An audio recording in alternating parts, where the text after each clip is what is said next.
Jordan Peterson is a professor at the University of Toronto, the author of the best-selling book 12 Rules for Life, and he joins us tonight.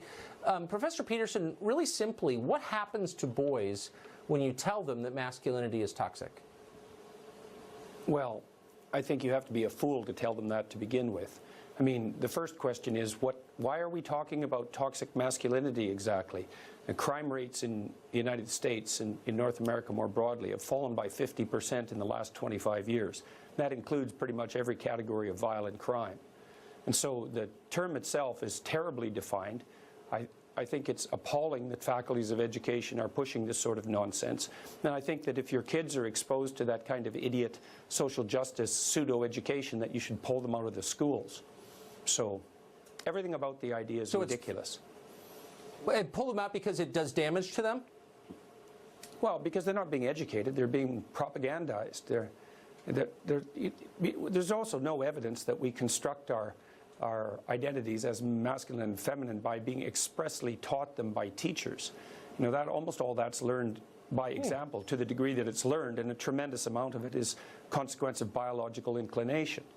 So the notion that you can fight something as ill-defined with toxic masculinity with badly designed educational programs and accomplish the end that you desire it's absolutely hopeless. That will never happen. All it'll do is further mess up an education system that's messed up badly already.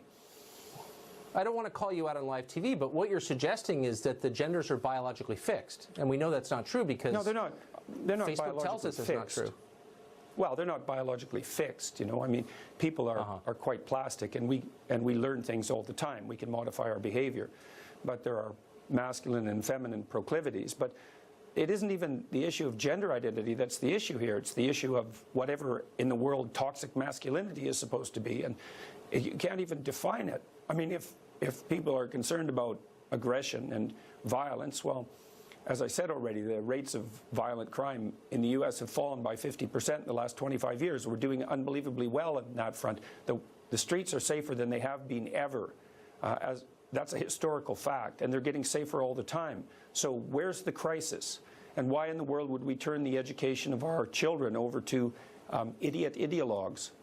I mean, even the academics are waking up to this. There was an article in the Chronicle of Higher Education just 2 weeks ago excoriating the faculties of education for their appalling standards and their absolute ideological possession.